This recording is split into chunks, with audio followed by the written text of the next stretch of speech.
সকাল ৯টা থেকে প্রতীক বরাদ্দের কাজ শুরু হয়েছে, ৩টায় শেষ হওয়ার কথা ছিল। এখন পর্যন্ত ১৭টি আসন অর্থাৎ ঢাকা ১৭ আসনের প্রার্থীরা এখানে এসেছেন, আর একটি আসন বাকি রয়েছে। আপনাকে জানিয়ে রাখি, ঢাকা ৪ থেকে ঢাকা ১৮ আসন পর্যন্ত বিভাগীয় কমিশনারের কার্যালয়ে প্রতীক বরাদ্দ দেওয়া হয়েছে। মাঝখানে ২টি আসন ছাড়া ঢাকা ১৩ এবং ঢাকা ১৫ এই ২টি আসন এই জায়গায় প্রতীক বরাদ্দ দেওয়া হয়নি। সেটি হয়েছে ইটিআই ভবন অর্থাৎ আগারগাঁও নির্বাচন কমিশন ভবনের পাশে, সেখানে দেওয়া হয়েছে। আঞ্চলিক রিটার্নিং কর্মকর্তা যিনি রয়েছেন ইউনুস আলী, সেখানে দেওয়া হয়েছে।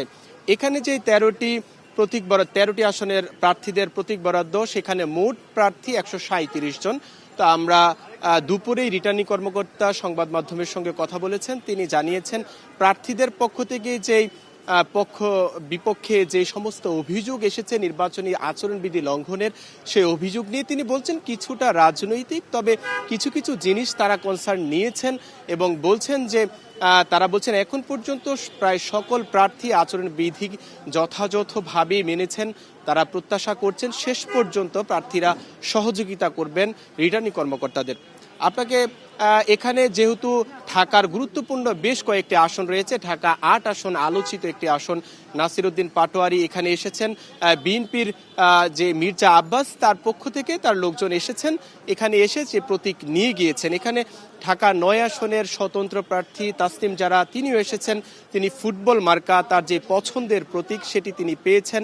তিনি বলছেন যে আগামীকাল থেকেই তিনি যে প্রচারণা, সেই ভোটের প্রচারণায় নামবেন তিনি, এমন প্রত্যাশার কথা জানিয়েছেন। তবে স্বতন্ত্র প্রার্থী যারা রয়েছেন তারা একটি অভিযোগ করছেন যে তারা একটি উদ্বেগের কথা জানিয়েছেন যে শেষ পর্যন্ত যেন যে নির্বাচনের যেই লেভেল প্লেইং ফিল্ড, সেটি যেন একদম নির্বাচনের দিন পর্যন্ত নিশ্চিত থাকে, সেটির জন্য কিন্তু তারা সেই উদ্বেগের কথা জানিয়ে গিয়েছেন রিটার্নিং কর্মকর্তার কাছে।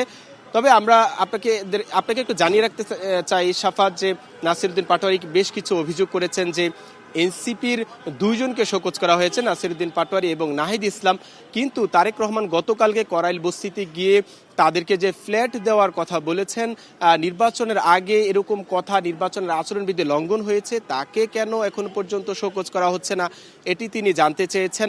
তবে রিটার্নিং কর্মকর্তা বলেছেন যে লিখিত অভিযোগ এখন পর্যন্ত কেউ দেয়নি, তবে সেটি নির্বাচন কমিশন দেখবে, এমনটা তিনি জানিয়েছেন। আর এখানে আমরা দেখেছি যে পক্ষ বিপক্ষে অনেক অভিযোগই এসেছে। সকাল থেকে এখানে প্রতীক বরাদ্দের জন্য এসেছেন প্রার্থীরা। ১৩৭ জন প্রার্থী ছিলেন, তারা এখন আর একটি মাত্র আসন রয়েছে, ঢাকা ১৮ আসন দেওয়ার মাধ্যমে সেটি শেষ হবে। কিছুক্ষণের মধ্যে আশা করি শেষ হয়ে যাবে। পরবর্তীতে কোনো আপডেট থাকলে আপনাকে জানিয়ে দেওয়ার চেষ্টা করব। সাফাত। অবিনিশ, আপনি এই বিষয়ে আরও তথ্য সংগ্রহ করতে থাকুন, আমরা পরবর্তীতে আবার আপনার সাথে যুক্ত হব।